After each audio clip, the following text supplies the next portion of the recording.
नमस्कार, जय हिंद, जय Bharat and welcome to Dev talks. This is Adi Achin. मेरे साथ हैं कमांडर संदीप धवन।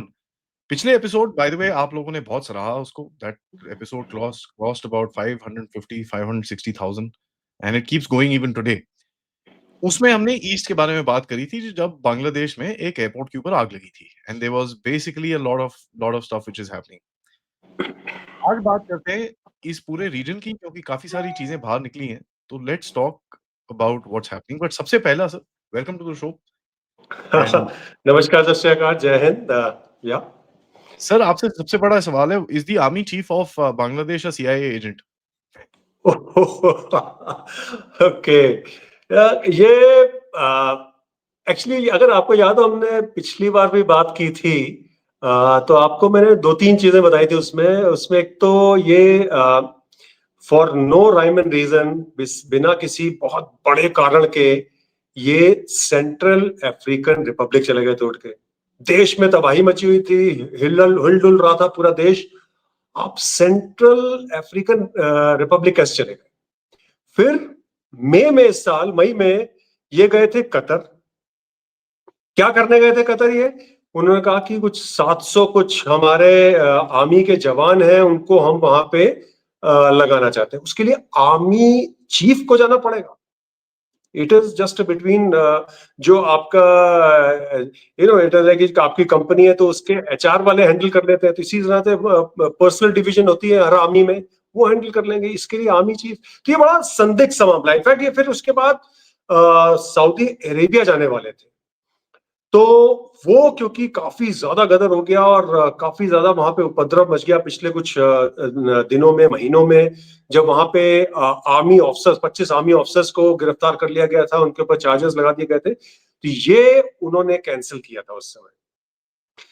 तो मैं सी कोई भी बिल्कुल 100% शत प्रतिशत ये नहीं कह सकता कि ये इनको क्लीन चिट दे दी जाए और या कह दिया जाए कि ये बिल्कुल ना सीआईए के एजेंट थे। दो सिनेरियो बन सकते हैं इसमें, दो चीजें बन सकती हैं कि भाई या तो ये पहले उनके साथ थे, क्योंकि जिस तरह से पूरा वक्तव्य निकलता है, पूरी बातचीत सामने आती है, उसमें इनका थोड़ा सा तो संदिग्ध है मामला। क्योंकि ये हॉबनॉबिंग कर रहे थे यूएस, जहां जहां जा रहे थे, चाहे वो सेंट्रल अफ्रीकन रिपब्लिक हो, चाहे कतर हो। इनफैक्ट कतर के ऊपर मैं आपको बहुत सारी चीजें बताने वाला हूं। जहां पे भी जाए थे, सऊदी अरेबिया, इन सारे रीजन्स में अमेरिकन जनरल्स, वहां के इंटेल ऑफिसर्स फैले हुए हैं। तो वहां पे किससे बात कर रहे थे, आप सोच भी नहीं सकते कि किससे बात कर रहे थे। फिर आप जिस तरह से कह रहे हैं कि भाई अगर ऐसी बात है तो ये इनकी अनबन मोहम्मद यूनुस जो है वहां के केयर टेकर, उनके साथ कैसे चल रही है। हर पहलू में हर सिक्के के दो पहलू होते हैं, और इसमें भी दो पहलू। या तो एक बहुत बड़ा गेम चल रहा है, एक नौटंकी चल रही है, आपके सामने प्रस्तुत की जा रही है, जो बनी बनाई खिचड़ी है, और या फिर वो रियलिटी है। दो ही चीजें हो सकती हैं, या तो रियलिटी है या उसका कुछ बिल्कुल ही अलग पहलू है जो सामने देखने वाला भांप नहीं सकता है। तो मैं इनको क्लीन चिट नहीं दे सकता हूं, लेकिन 100% ये भी नहीं कह सकता कि नहीं भाई ये तो सीआईए के एजेंट है। मेरे हिसाब से ये शुरू में ये गए हैं यूएसए के साथ, और बाद में या तो यूएसए ने, क्योंकि अगर आपको याद हो, हमने पिछली बार भी बात की थी कि इनको निकालने की, इनको हटाने की कोशिश, एक कू इनके अगेंस्ट प्लान किया गया था जिसमें भारत ने इनकी सहायता की थी। तो वो अगर उसमें कुछ रियलिटी थी, हमेशा याद रखिए कि ये भी फीड किया जा सकता है। अगर आप के अगेंस्ट कोई भी कार्रवाई हो रही है, आप अपने इंटेल के थ्रू दूसरे इंटेल के घुमाते फिराते एक ऐसा प्लांट कर दीजिए, एक सीड कि जो भारत के पास पहुंचा, और भारत ने उनको बताया कि भाई आपके अगेंस्ट कू होने वाला है, आप ढाका में लैंड नहीं करिए, आप दूसरे आर्मी एयरफील्ड पे लैंड करिए, और वहां के जनरल जो है वो आपके बहुत ही वफादार है, वो आपको बचा लेंगे, वगैरह वगैरह। और या ये हो सकता है कि इनके जो डिफरेंसेस थे, क्योंकि हो सकता है इन्होंने शुरू में जो किया किया, लेकिन उसके बाद की जो कार्रवाई थी उसको उन्होंने नकार दिया। यूएसए के साथ वो उतना ही जाना चाहते थे, और जब यूएसए ने ये भांपा तो वो सच में उनको हटाना चाहते थे। और यूएसए के प्यादे इस समय उस पूरे क्षेत्र में कई सारे हैं, एक नहीं है, कई सारे हैं। ये मोटा मोटा निचोड़ जो मैंने एनालिसिस किया इसका, वो बनता है। Sir when you look at Bangladesh आज, ठीक है, इसको थोड़ा सा अगर हम पर्सपेक्टिव में डालें, Bangladesh is a game of intelligence agencies. जिस तरह बिल्कुल से बंदे टूट रहे हैं, जिस तरह से आग लग रही है, जिस तरह से यहाँ कुछ हो रहा है, वहाँ कुछ हो रहा है, this is a clear cut factor कि ये इंटेलिजेंस एजेंसीज का गेम चल रहा है यहाँ पर, ठीक है। इंटेलिजेंस एजेंसी मतलब बंदे ठोकेंगे, you will have deaths of people without any explanation. You will have arson, you will have uh, groupings, you will have protests, you will have all this stuff which is happening. And सारी चीजें बांग्लादेश में इस time पे हो रही हैं. How do you see the game of these intelligence agencies inside Bangladesh today? एक ना हिंदी पिक्चर में एक डायलॉग था कि जब कुत्ते की मौत आती है तो वो शहर की तरफ भागता है, ठीक है। तो जब देश जो होते हैं, अगर ये इनकी अगर जो लीडर्स हैं उनकी अकल अगर मारी गई है, वो बौड़ा गए हैं बिल्कुल, तो वो इस तरह की कार्यवाही करने लग जाते हैं जो कि इस समय हम बांग्लादेश में देख रहे हैं। साथ ही वो जो वहां के लीडर्स होते हैं वो ख्वाहिशी हो जाते हैं। ओके, हमने ये हिस्टोरिकली देखा है। आप पाकिस्तान की बात लीजिए, वहां के जो लीडर्स हैं वो अपने को आते ही, जैसे इमरान खान है तो स्टेट्समैन बनने की कोशिश, जो उसका काम था उसने वो नहीं किया और उसकी जगह पे वो स्टेट्समैन बनने की कोशिश। जो वहां के जो आर्मी चीफ होते हैं वो हमेशा अपने को एक एक्स्ट्रा ऑर्डिनरी लीडर प्रस्तुत करने की कोशिश करते हैं। तो ये सेम हालत इस समय बांग्लादेश की है। अगर मैं आपको जो उनके बिग टिकट एक्विजिशंस है, जो उनका 2030 विजन करके एक उन्होंने बनाया और बिग टिकट मिलिट्री एक्विजिशंस है, उसको आप देखेंगे तो कोई ऑर्डिनरी आदमी भौचक्का रह जाएगा कि भाई ये देश कर क्या रहा है। फिर जिस तरह से आपने बताया कि मेल्टिंग पॉट बन गया है, ये अलग अलग जगह के इंटेल ऑफिसर्स, आर्मीज, मिलिटेंट्स, सब तरह की फोर्सेस। तो ये अगर आप अपनी मौत नहीं बुला रहे हैं तो ये क्या कर रहे हैं, इससे मतलब दैट सेम डायलॉग कि जब कुत्ते की मौत आती है वो शहर की तरफ भागने गया था, बिल्कुल एप्ट बैठता है इनके ऊपर। ये पूरी कार्रवाई जो है इनकी, जो वो है अपने देश को नष्ट करने की तरफ बढ़ा रही है, ना कि उसको बढ़ाने के लिए। भारत को लेकिन इसमें बहुत ज्यादा सजग रहना है, जो हमने कई बार बात की है। और उसकी मैंने एक थ्योरी दी थी, वो ring of conflict zones around India. तो वो रिंग जो है वो कंप्लीट हो चुका है, ring of conflict zones and ring of debt, वो भारत के चारों तरफ कंप्लीट हो चुका है। अब शुरू होता है, वो मेरी थ्योरी है, उसको मैं कहता हूं प्लेटर थ्योरी। अगर आपने खिचड़ी बनाई है और उसको अगर आप बोल में एक ले लें, ठीक है, उसको इमीडिएटली खाना शुरू करेंगे तो गरम खिचड़ी जो आपको जला देगी। सेम खिचड़ी को आप लीजिए और उसको एक प्लेटर में स्प्रेड करिए और साइड से खाना शुरू कर दीजिए। यही थ्योरी भारत के ऊपर अप्लाई होने वाली है या ऑलरेडी हो चुकी है। दैट मीन्स आपके चारों तरफ आग लगा दी गई, बगल बगल के सारे, एक भी देश भारत के चारों तरफ नहीं है जो इसमें कॉन्फ्लिक्ट जोन में नहीं है, जो इसमें डेट के नीचे दबा नहीं हुआ है। तो क्या हुआ, भारत की फोर्सेस जो है वो स्प्रेड आउट हो जाएंगी, एटलीस्ट नॉट पूरी जगह लेकिन काफी जगहों पे स्प्रेड आउट हो जाएंगी, जिस तरह से मैंने आपको कहा कि प्लेटर। अब आप जो दुश्मन देश जो है वो आपको बाहर बाहर से पूरा सर्कल बनाता हुआ आपको परेशान करने की कोशिश करेगा।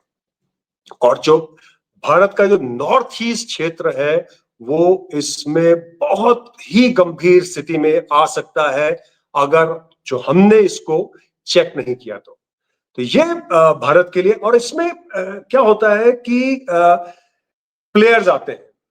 मेन प्लेयर्स इसमें कौन है? मेन प्लेयर्स इसमें है बांग्लादेश, म्यांमार और फिर हमारे इंटरनल प्लेयर्स। ये किस पे जीते हैं? ये जीते हैं आर्म्स पे। आर्म्स कहां से आएंगी? फंडिंग से आएगी। फंडिंग कहां से आएगी?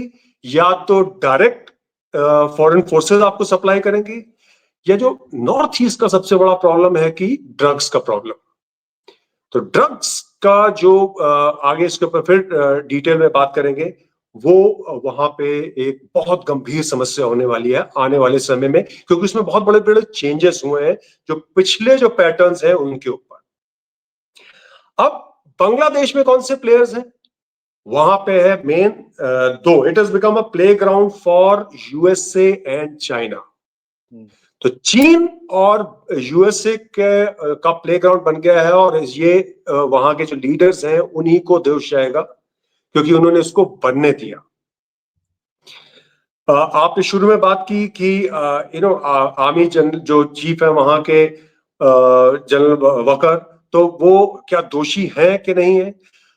भले ही लेट्स से कि वो बिल्कुल क्लीन चिट है, वो सीआईए के साथ नहीं गए, लेकिन फिर भी उन्होंने इस तरह की घटना कैसे होने दी? क्योंकि विदेशी जो शक्तियां हैं वो बैठी हुई हैं आपकी एक चिंगारी को आग बनाने के लिए, और उन्होंने हमेशा जैसे आपने अभी नेपाल में देखा कि किस तरह से एक छोटी चिंगारी, तो छोटी चिंगारी वाले जो लोग थे वो जेन ज़ी वाले जो लोग थे, उनको within no time replace करके दूसरे एक्टर्स आ जाते हैं। और सेम यहाँ पे हुआ कि ये जो स्टूडेंट्स ने जो किया था, जो जस्ट बिकॉज कि वो 30% जो रिजर्वेशन थी उसको निकालने के लिए, और उसको भी सुप्रीम कोर्ट ने वहां कह दिया था कि निकाल दिया जा रहा है, ठीक है निकालिए इसको, हम इसके ऊपर स्टे लेते हैं। फिर भी ये घटना हुई। तो आर्मी जो है इससे अपना पहलू नहीं छोड़ सकती है, और उन्होंने दिया है विदेशी शक्तियों को वहां आने का मौका, और इस समय वो डोमिनेंट है। अब यूएसए के अंडर क्या आता है? यूएसए के अंडर इस समय प्ले कर रही हैं बड़ी बड़ी शक्तियां। वहां पे है टर्की, कतर, और जो सबसे ऑब्वियस है वो है Pakistan. Pakistan obviously it is known कि भैया उनकी स्टेट पॉलिसी है टेररिज्म की। वहां आईएसआई जो है घुस चुका है इस समय वहां पे। और मजे की चीज है कि एससीओ जो शंघाई कोऑपरेशन ऑर्गेनाइजेशन का एक टेररिस्ट स्ट्रक्चर का एक एंटी टेररिस्ट स्ट्रक्चर का ऑर्गेनाइजेशन है, उसका हेड है पाकिस्तान। कैन यू मतलब इमेजिन कर सकते हैं आप कि सैया भाई कोतवाल तो अब डर खाएगा। तो एक बहुत ही अजीब सी स्थिति हो रखी है। फिर पाकिस्तान ऑलरेडी एक जो मसूद अजहर ने एक वुमेन विंग शुरू किया है। कहां से उनकी एकदम से ख्यालात चेंज हो गए, उन्होंने एक वुमेन विंग क्यों शुरू कर दिया है? ये सब जो है आपको एक बहुत खतरनाक डायरेक्शन में दिखा रहे हैं। इनका फाइनेंसिंग तरीका भी चेंज हो गया है, ये अब पुराने तरीकों पे नहीं चल रहे हैं। अब ये फिनटेक पे चले गए हैं, ये ई वॉलेट्स पे चले गए हैं, ये डिजिटल करेंसी जिसको ट्रैक नहीं किया सकता। आपने आई थिंक काफी प्रोग्राम भी किए हैं कि किस तरह से आसिम मुनीर ने डिजिटल करेंसीज को वहां पे ट्रंप के सामने प्रस्तुत किया। तो ये इनके अस्त्र शस्त्र है इस समय। केवल गन से काम नहीं करने वाले हैं, ये बहुत सारे तरीके अपनाने वाले हैं, और ये बहुत गंभीर बात होने वाली है। और इसको एफएटीएफ ने इसके ऊपर काफी गौर किया है, क्योंकि उन्होंने कहा है कि ये जो आपका ग्रे लिस्ट से जो जाना, ये कोई बुलेट प्रूफ प्रोटेक्शन नहीं है आपको मिला है, आप इसमें वापस जा सकते हैं। इसका मतलब ये हुआ कि भारतीय जो शक्तियां हैं, जो भारत के जो मित्र देश हैं, वो भारत के साथ मिलके इस डायरेक्शन में काम कर रहे हैं। भारत जो है इसको विश्व लेवल पे प्रस्तुत कर रहा है। लेकिन मैड जनरल्स ऑफ पाकिस्तान वो 1000 कट्स जो उनकी थ्योरी है वो उसको नहीं नकारेंगे। और मैं इसके लिए पाकिस्तान की जनता को बहुत दोष देना चाहूंगा कि उन्होंने अपने हुक्मरान जो बनाए हैं वो शुरू से ऐसे ही लोग बनाए हैं, या तो वो जनरल्स को बनाया है उन्होंने, या फिर जो ब्रिटिश जो चौधरी छोड़ के चले गए थे उनको बनाया है, जो which is very very sad thing. अब पाकिस्तान की जो थ्योरी है ये आती है वहां के एक रिटायर्ड डिप्लोमेट। अब ये डिप्लोमेट जो है ये इन्होंने क्या किया कि ये बांग्लादेश जब बन रहा था तो इन्होंने कहा कि भैया हम पाकिस्तान में जाएंगे, हम बांग्लादेश में नहीं रहेंगे। तो उनका नाम मैं भूल रहा हूं इस समय, बताऊंगा आपको अगर याद आया तो उन्होंने कहा था कि आप एक फ्लरी ऑफ, बिल्कुल एक सुनामी ला दीजिए वहां पे डिप्लोमेटिक ऑफेंस की, मिलिट्री ऑफेंस की, और एक पूरी उन्होंने थ्योरी दी थी। और ये सारी जो कार्रवाई चल रही है ये उसी के ऊपर अमल किया जा रहा है। अगर आप गौर करें पिछले कुछ दिनों में, ये जनवरी से कहानी शुरू होती है। पहले जो वहां के प्रिंसिपल स्टाफ ऑफिसर है जनरल कमरुल हसन, जो काफी यूनुस के काफी करीब है, ये पाकिस्तान गए। फिर वहां से एक 2 स्टार जनरल जो है वो आईएसआई के, वो अपना इंटूराज लेके या 3-4 लोगों के साथ बांग्लादेश आए। आई थिंक उनका नाम मेजर जनरल आमिर अफसर था। वो वहां पहुंचे, ये डीजी आईएसआई है और एनालिस्ट विंग को हेड करते हैं उनके, ये बांग्लादेश पहुंचे। उसके बाद मार्च में वहां पे यूएस इंडो पैक के एक लेफ्टिनेंट जनरल पहुंचे, जनरल लेफ्टिनेंट जनरल बॉबल। उन्होंने उनकी बड़ी वाहवाही की, उन्होंने कहा आपकी आर्मी बहुत ग्रेट है, हम आपको मिलिट्री इक्विपमेंट देना चाहते हैं। उसके बाद उन्होंने 3 एक्सरसाइज कर दी उनके साथ में, 7 एक्सरसाइज उन्होंने नाटो के साथ की, इनके 3 कर दी। तो अजीब हालत है, और इक्विपमेंट सप्लाई करने को तैयार है, हाईटेक इक्विपमेंट सप्लाई करने को तैयार है। भाई आप उनसे, बांग्लादेश आर्मी से क्या सीख रहे हैं, क्या आपको उनसे सीखने को मिल रहा? तो ये सब एक बहुत बड़ा एक फसाड, एक दिखावा तैयार किया जा रहा था। फिर तो 3 एक्सरसाइजेस जो की उन्होंने, tiger shark, tiger lightning, Pacific angel, इस तरह की एक्सरसाइजेस उन्होंने वहां पे उनके साथ की। फिर अक्टूबर में वहां पे लेफ्टिनेंट जनरल हबीब जो है डीजी जॉइंट स्टाफ हेडक्वार्टर्स के, वो पहुंचे बांग्लादेश पाकिस्तान से। और उसी अक्टूबर के एंड में वहां के chairman joint chief of staff general Mirza, ये बांग्लादेश पहुंच गए। और ये मिल रहे हैं किससे? केयर टेकर मिस्टर यूनुस से मिल रहे हैं। और फिर उसी में जो एक डिस्टॉर्टेड मैप वाला एक बुक उनको प्रस्तुत की गई थी, जिसमें वेस्ट बंगाल, आसाम, मणिपुर, मिजोरम सबको बांग्लादेश के अंदर दिखाया गया था। तो ये याद रखिए कि एक बात वही आ गई फिर से कि आपको क्या करने की जरूरत है। आप जो मोहम्मद यूनुस हैं, आपको किसके लिए लाया गया था? आप कर क्या रहे हैं? इन्होंने 12 महीनों में 12 विदेश की दौरे किए।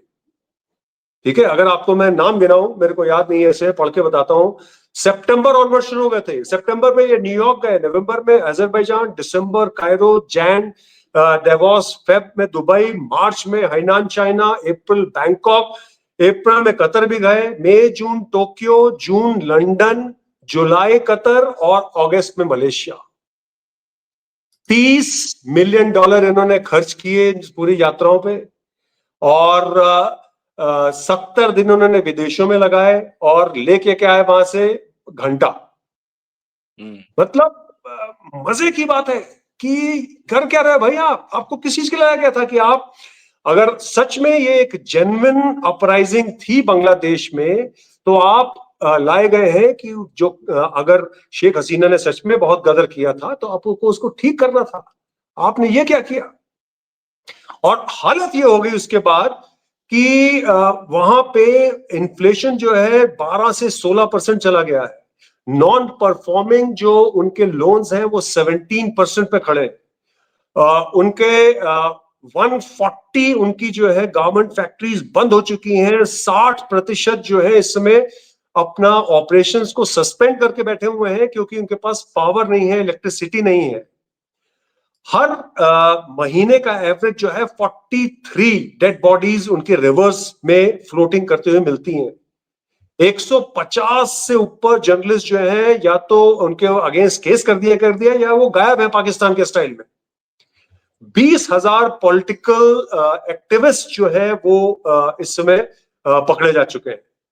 5,000 ये आवामी लीग को तो आप छोड़ ही दीजिए, जो बांग्लादेश नेशनलिस्ट पार्टी है उसके 5,000 लोगों को गिरफ्तार किया गया है पिछले 15 दिनों में, और 28 तारीख के बाद से बहुत भयंकर वहां पे आग लगी है। 110 केसेस बनाए गए हैं बीएनपी के अगेंस्ट।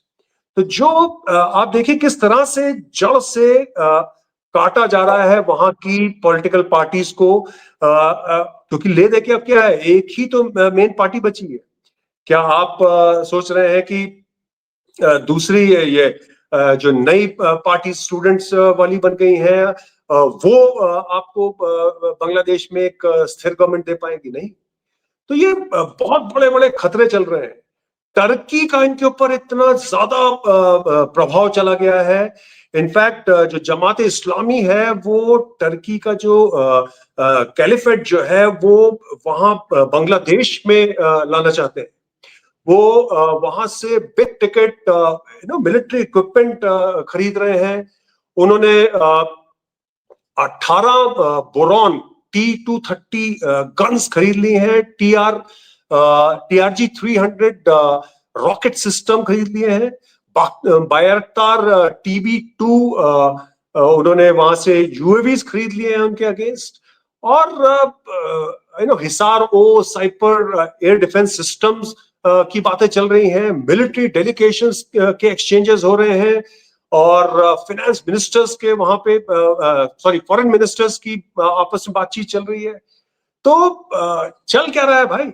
आपने एक भी, अगर आप गौर करें, जितनी भी बातें मैंने की हैं सारी मिलिट्री से कनेक्टेड है। एक भी इकोनॉमिक डेवलपमेंट की बात नहीं हुई है, और इसीलिए 28% वहां का जो अनएम्प्लॉयमेंट रेट जो है 28% चला गया है, विच इज माइंड बॉगलिंग।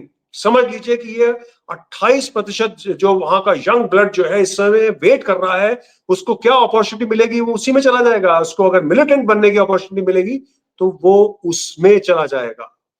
फिर ये फंसे हैं कतर के साथ।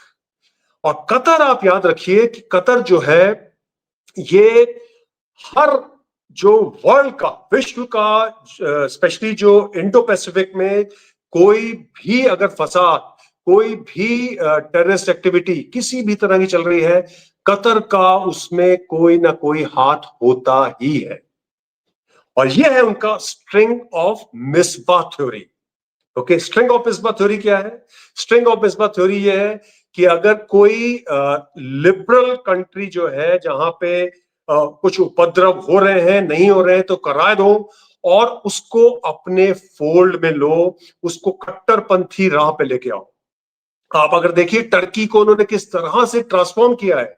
Turkey almost European union join करने वाला था। टर्की बिल्कुल यूरोपियन लाइफ वहां पे लोग जीते थे, और उसके बाद वो लाए एर्दोगन को, यूएसए के साथ मिलके फंडिंग की गई इतनी भयंकर वहां पे, और एर्दोगन को क्रिएट करने वाला जो है वो टर्की है और बैकग्राउंड में यूएसए। और सेम थ्योरी इस समय यहां पे अप्लाई की जा रही है।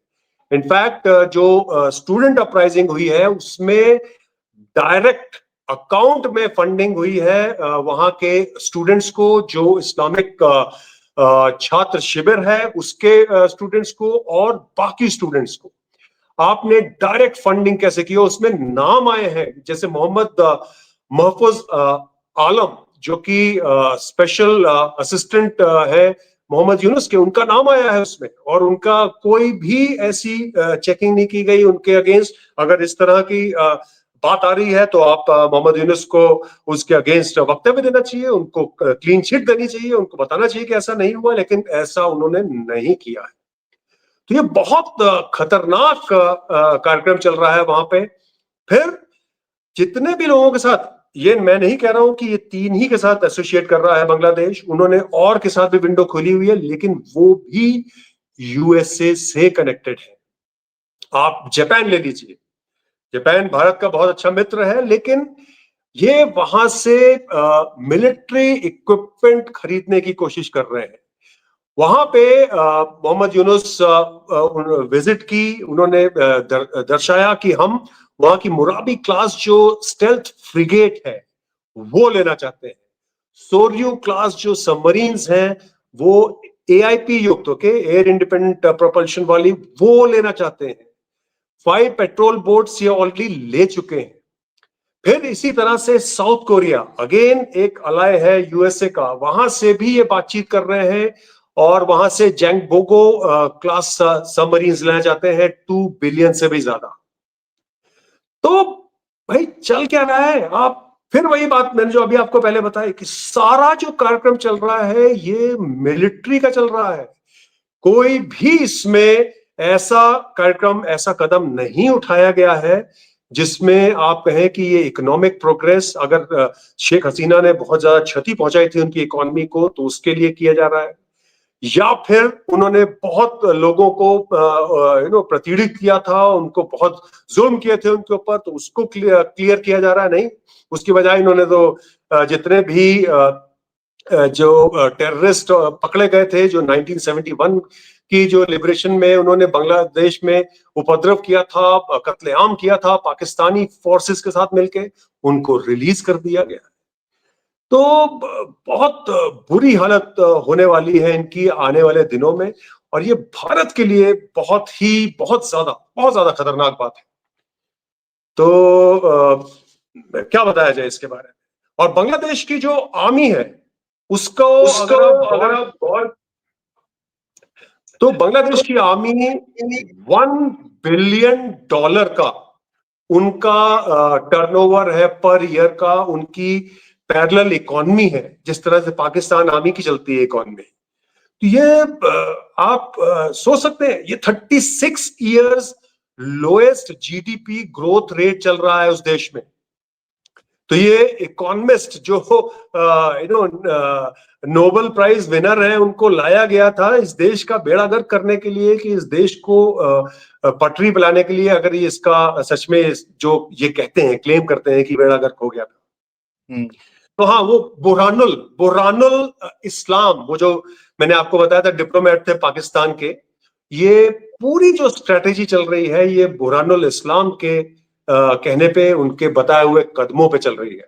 इनफैक्ट डिप्लोमेटिक ऑफेंस तो हुआ ही है, वहां के सेक्रेटरीज अलग अलग डिपार्टमेंट्स के वहां पहुंच रहे हैं, वहां पे 3 मिनिस्ट्रियल विजिट्स हो चुकी हैं, और मोहम्मद यूनुस जो है 2 बार शहबाज शरीफ को मिल चुके हैं, फॉरेन सेक्रेटरी लेवल पे बातें हुई हैं, मिलिट्री विजिट्स तो मैंने आपको बताया ही है।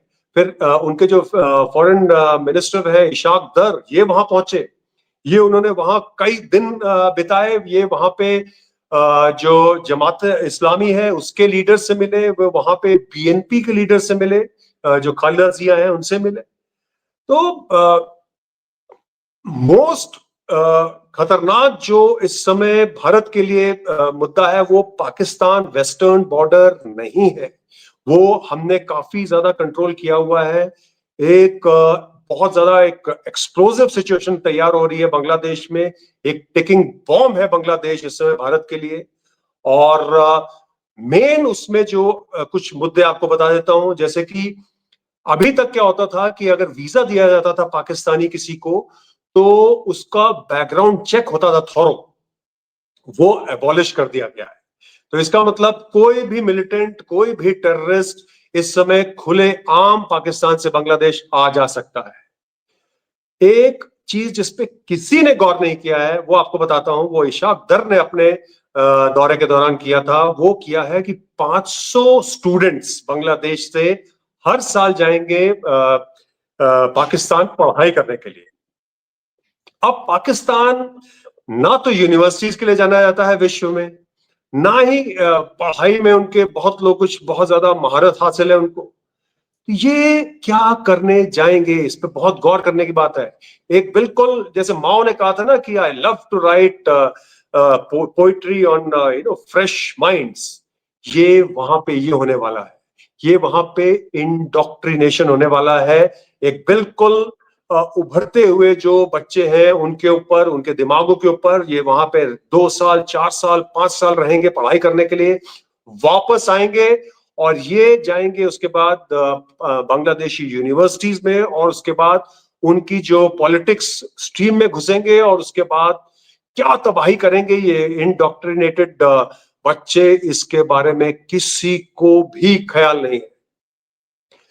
बांग्लादेशी पोर्ट्स में पाकिस्तानी शिप्स आ रही हैं जिसके ऊपर बैन था, और 2004 अगर आप याद करें तो वहां पे बहुत बड़ी संख्या में अस्त्र शस्त्र जो थे वो पकड़े गए थे, गोला बारूद पकड़ा गया था, आर्मामेंट पकड़ा गया था। एक शिप आई थी पाकिस्तान से चिटगोंग में, और ये थे उल्फा के लिए। याद रखिए चिटगोंग जो है जस्ट 70 किलोमीटर दूर है भारत की सीमा से, और कॉक्स बाजार जो है वो भी लगभग 80 किलोमीटर के आसपास है भारत की सीमा से। तो ये बहुत पास है ये भारत की सीमा से ये क्षेत्र। और अगर आप देखें तो पूरी जो कार्रवाई भी है ये उसी क्षेत्र में पूरी चल रही है, चाहे वो अमेरिकन एक्सरसाइजेज हो। एक अमेरिकन एक्सरसाइज हुई थी काफी अप नॉर्थ में, उसको छोड़ के, वो खुलना के आसपास हुई थी लेकिन वो भारतीय सीमा के पास हुई थी। बाकी दोनों एक्सरसाइजेज जो है वो चिटगोंग और इसी क्षेत्र में सीएचटी एरिया में, जो कि काफी डिस्टर्ब्ड एरिया है और मणिपुर और मिजोरम के पास पड़ता है, वहां पे हुई थी।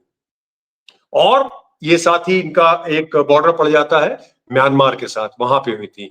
और नीचे अगर आप जाएं तो सेंट मार्टिन्स आइलैंड जो विवादों में घिरा हुआ है वो भी वहीं पे है, जो जस्ट 8-9 किलोमीटर दूर है म्यांमार से। तो ये बहुत बड़े बड़े वहां पे कदम चल रहे हैं, और ये भारत के लिए बहुत मुश्किल काम है। भारत को 3 ऑर्गेनाइजेशंस पे बहुत नजर रखनी है। हम जमात पे या इस्लामिक छात्र शिविर पे सोचते हैं कि वही कार्रवाई कर रहे हैं, तो एक अंसरुल्लाह बंगला टीम करके एक है, उस पे हिजबुल तहरीर और जमातुल मुजाहिदीन बांग्लादेश, ये तीनों जो है आईएसआई की बिल्कुल कह लीजिए पेट यूनिट्स है वहां पे। और सबसे ज्यादा जो गदर है ये करेंगी, क्योंकि इनका आज जो है वर्चस्व जो है, जो इनका पकड़ जो है, वहां 3 लाख बिहारी हैं जो उर्दू स्पीकिंग बिहारी हैं, जो हमेशा से पाकिस्तान जाना चाहते थे लेकिन आज तक जा नहीं पाए। ये बनेंगे प्यादे इन तीनों ऑर्गेनाइजेशंस के और बेसिकली आईएसआई के। वो करेंगे गदर नॉट उसी देश में नहीं, वो भारत में इन्फिल्ट्रेट करके करेंगे। 11 लाख रोहिंग्यास है वहां पे जो भारत में घुसने के लिए तैयार है। 2 करोड़ भारत में इलीगल बांग्लादेशी हैं, और जो कर्नाटक और केरला तक पहुंच चुके हैं, इतने वाइड स्प्रेड हो चुके हैं। अगर ये कॉन्सेंट्रेटेड होते केवल असम या वेस्टर्न बंगाल में तो हम कहते हैं कि चलो कोई बात नहीं, वहां पे है। ये स्प्रेड हो चुके हैं, तो किसी भी समय उसमें स्लीपर सेल्स बनेंगे और उसके बाद क्या कार्रवाई होगी वो बहुत दिल दहलाने वाली बात हो सकती है।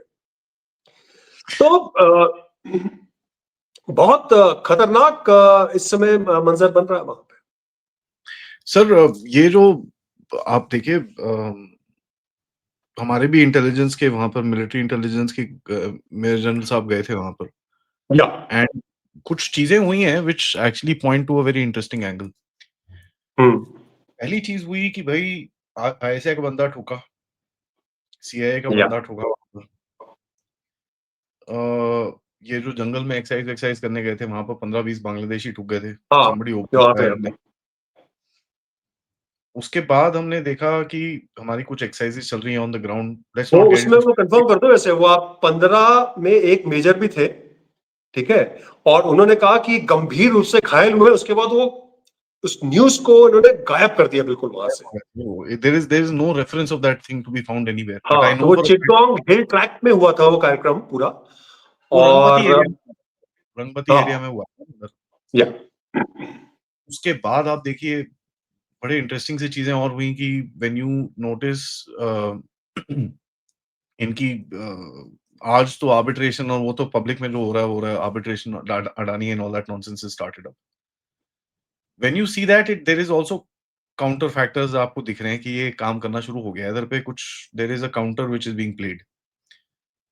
हमारे भी कुछ ग्राउंड पे एक्सरसाइज़ेज़ हैं, some movements are there. Anyways let's yes. Leave that apart, वो बाद में बात करेंगे कभी when it's proper time to talk about it, we will talk about it.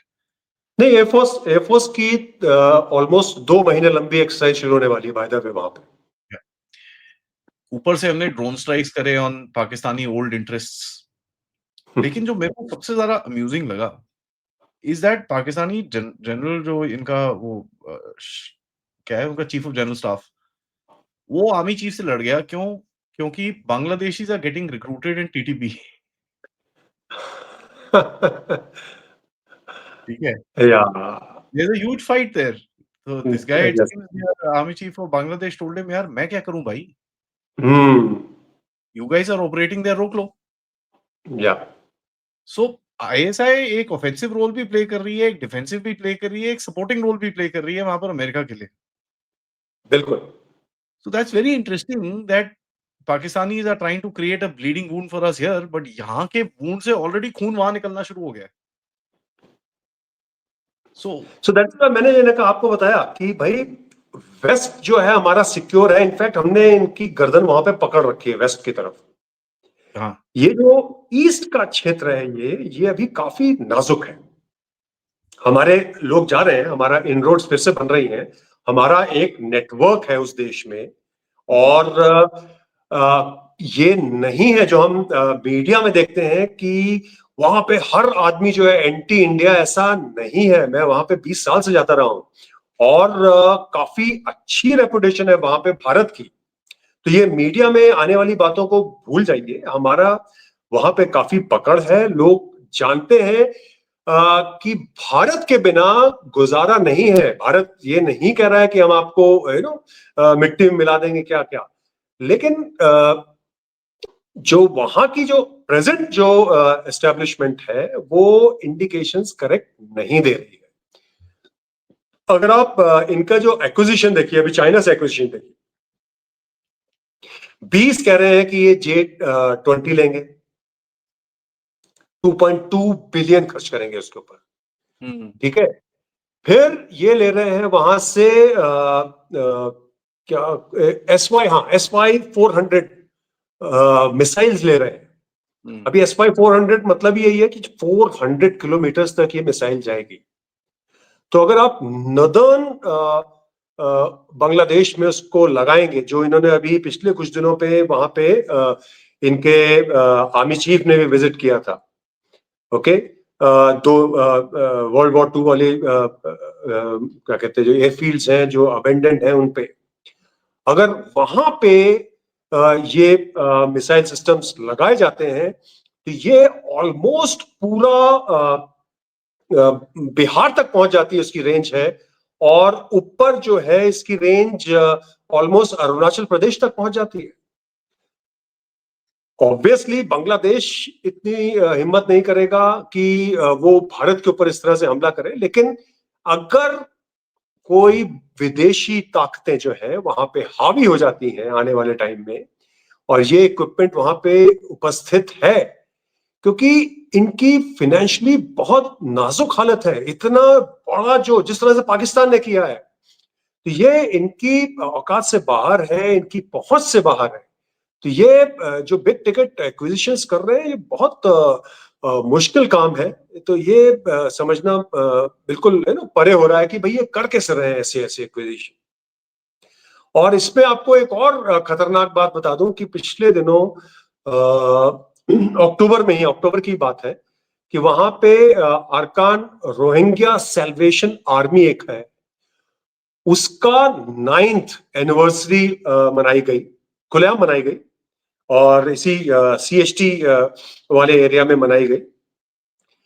वहां पे बांग्लादेश आर्मी के intelligence officers, ISI intelligence officers और जो तत्वदाव है जो जुंटा म्यांमार का, उनके ऑफिसर्स प्रस्तुत थे। हाँ, ये लोग तो they are training the ARSA to go inside and fight the the Arakan Arakan army. हाँ। आर्मी।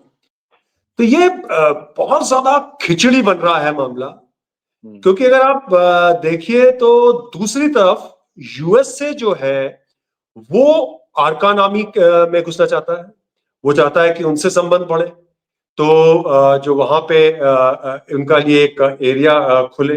वो चाहते हैं कि जो आगे कचिन इंडिपेंडेंट आर्मी है, by the way Kochin independent जो आर्मी है वो 34% एरिया जो है म्यांमार का कंट्रोल करती है। जुंता जो है, जो वहां की आर्मी है, वो केवल 21% कंट्रोल करती है। और कचिन इंडिपेंडेंस आर्मी के पास जितनी भी माइंस है रेयर अर्थ एलिमेंट्स वाली, वो इनके अंडर में आती है। तो it makes lot of sense Americans के लिए कि आप इनके साथ दोस्ती करें। करेक्ट। और दूसरे, क्योंकि ये सारे भारत के साथ, भारत के लिए चिंताजनक क्यों है ये?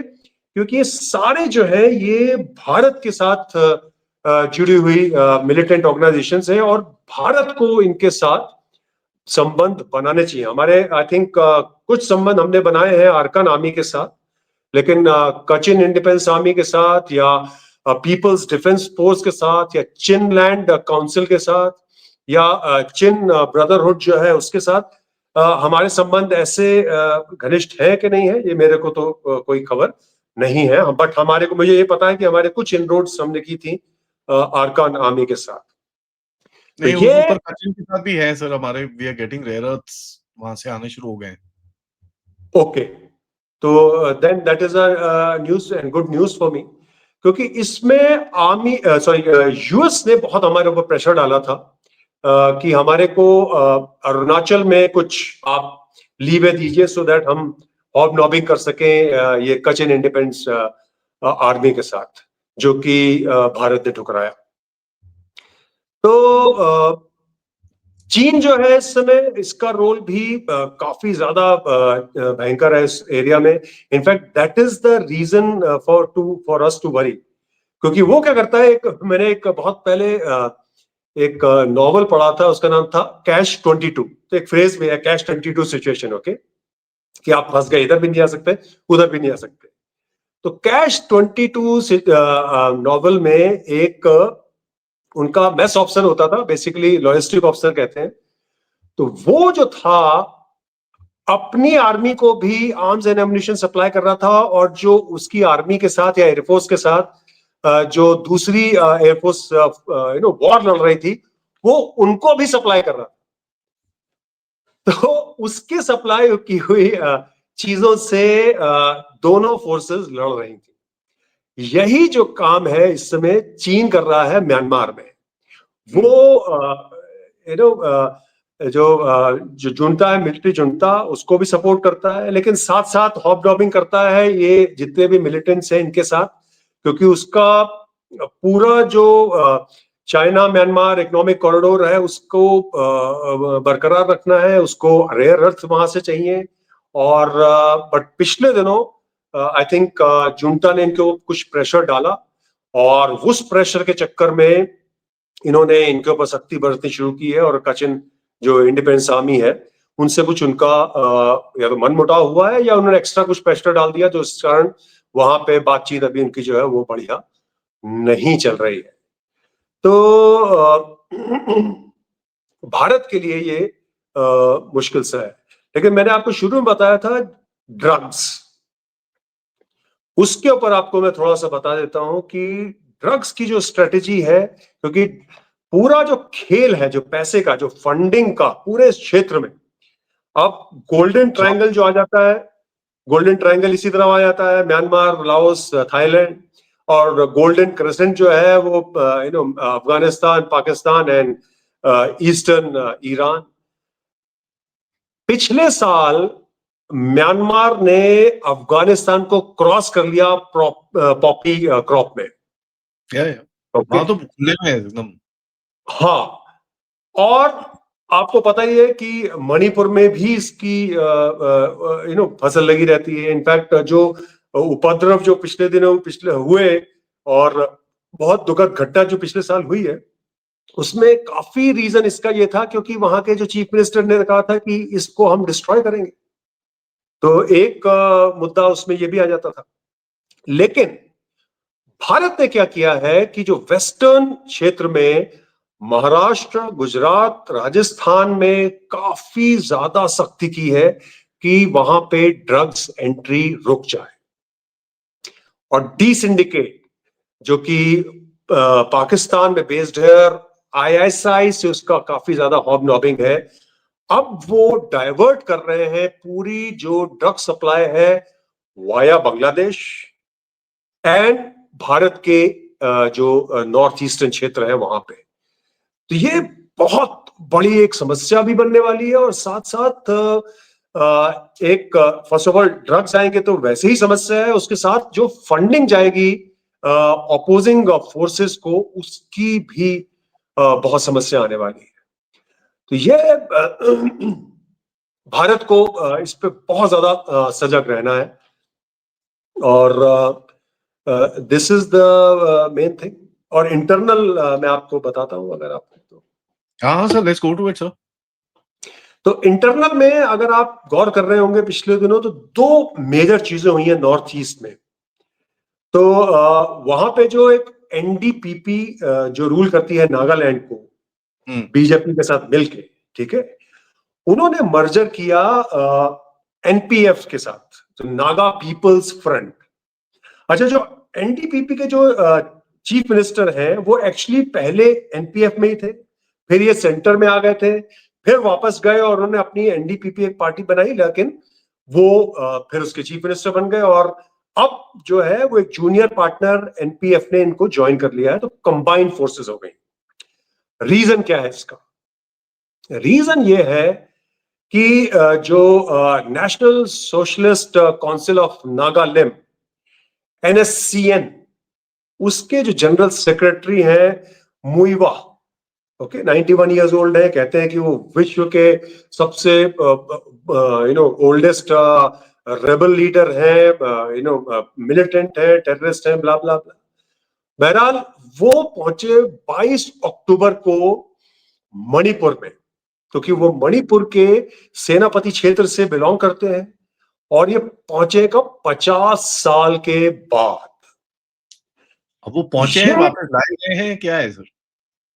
हाँ, तो ये इनको पहुंचाया गया है। तो कौन सी फोर्सेस, इसको भांप लिया था जो एनडीपीपी थी और प्लस बीजेपी का जो कंबाइंड ग्रुप है, इसने भांप लिया था कि ये आ रहा है आदमी, और दो रीजन हो सकते हैं। या तो कोई फोर्सेस जो है इनके बैकग्राउंड में है, इसको पुश कर रही है वहां पे कि जाओ और रिवाइव करो पूरे अपने कार्डर को, पूरे सिस्टम को, और या फिर ये अपनी खुद की पोजीशन को कंसोलिडेट करने के लिए पहुंचा है।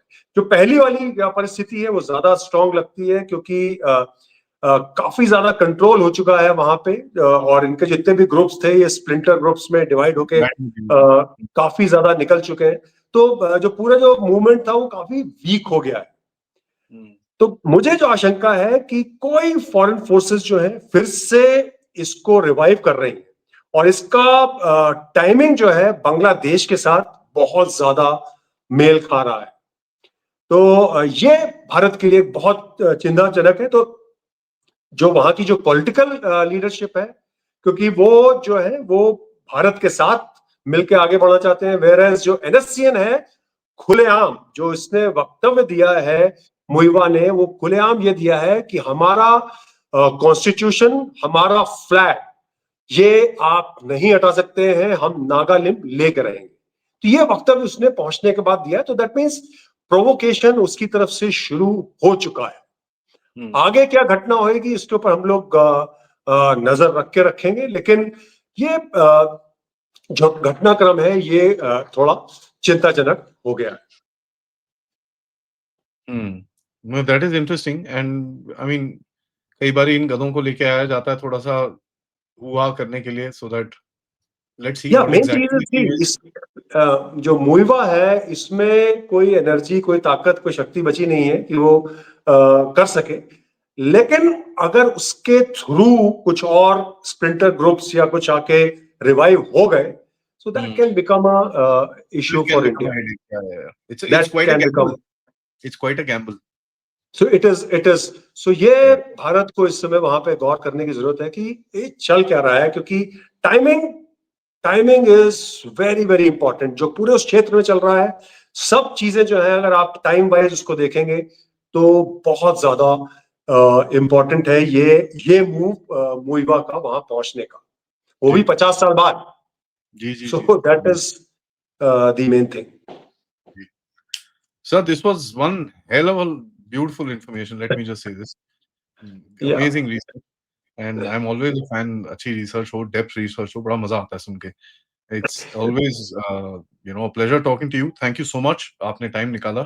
And for this, I think you and I are going to be known for the looking at the East. No, हमारा because no, I feel, and you also feel, I think, East is becoming more and more important for us security wise. और इसके ऊपर हमने बहुत गौर करना है अगले कुछ दिनों में आने वाले में, क्योंकि वहां पे बहुत कुछ होने वाला है। अभी हमें भी पाकिस्तान नहीं को पता है कि क्या होने वाला है, लेकिन आया पाकिस्तान है। और जो मेन को मेन मैं आपको बता दूं, वो होएगा इलेक्शन के बाद। yeah. जो इलेक्शन होंगे, they are already rigged. In my study, the Yeah, because elections are already rigged. sir, first Airborne Special Forces Division is there for that only, ना? Yes. उनका तो काम ही वही है, तो इसी के लिए आए हैं एक वो। हाँ, तो एक कठपुतली वहां पे आने वाली है। ये कठपुतली सिनेरियो क्या हो सकते हैं? सिनेरियो ये है कि एक हंग पार्लियामेंट हो जाएगी अगर इलेक्शन हो जाते हैं तो। कोई लीडर उभर के आएगा नहीं, वहां पे लड़ाई होएगी, कोई पार्टी उभर के सामने आएगी नहीं। Yunus might continue, Yunus plus army might continue, That is army what I might think. Take over. तो परमुटेशन एंड कॉम्बिनेशंस बहुत ज्यादा हैं, और इसमें फिर एक प्यादा लाके आप बिठाइए और रूल करिए उस कंट्री को, जिस तरह से ये कर रहे हैं। अगर आप आस पास चारों तरफ जो same again ring of conflict zones की थ्योरी पे आ जाइए, तो इस समय हर देश में एक प्यादा बैठ चुका है, और यही देश रह गया था, और इसको सिस्टमेटिकली बिठाया जाता है। पकड़ लिया इन लोगों ने। So, on that note, sir, thank you so much for your time, effort. Thank you so much, thank you, It's a pleasure. Bye bye. Please follow sir on Insightful Geopolitics, especially on Twitter. Sir also does videos, so check out the channel. And guys, support, like, subscribe. And most importantly, if you do want to contribute towards the channel, check the description. आपको सारी details मिल जाएंगी. नमस्कार, जय हिंद, जय भारत. जय